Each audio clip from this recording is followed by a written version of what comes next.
जी अस्सलाम वालेकुम। मैं बात करना चाह रहा था कि आजकल एक नया तमाशा शुरू हो गया है इद्दत इद्दत केस के नाम से। आपको इमरान खान के केसेस में कहीं से करप्शन नहीं मिली।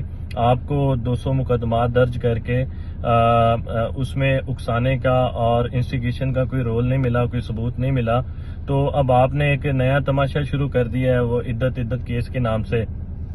कभी कोई मुफ्ती जाके अदालतों में बयान रिकॉर्ड करवा रहा है और कभी कोई टिश्यू होल्डर जाके अदालतों में अपना बयान रिकॉर्ड करवा रहा है। तो मेरे ख्याल में इमरान खान को बड़े ही कोई घटिया किस्म के सियासी हरीफ मिले हैं कि जो इस हद तक गिर सकते हैं, हमें आइडिया नहीं था। तो बिल्कुल इमरान खान साहब का निकाह लाहौर में हुआ और शरीयत के मुताबिक हुआ वो निकाह। तो आप उसको केस को इस्लामाबाद में दायर कर रहे हैं। मसलन हमें जो लॉ कॉलेज में एज अ स्टूडेंट जो किताबें पढ़ाई जाती थी जिसमें जुरिस्डिक्शन और दायरा इख्तियार के बारे में बताया जाता था, तो इमरान खान के केसेस में तो उनका इतलाक हमें कहीं भी नजर नहीं आता। तो यहाँ तो उन किताबों को खत्म करें।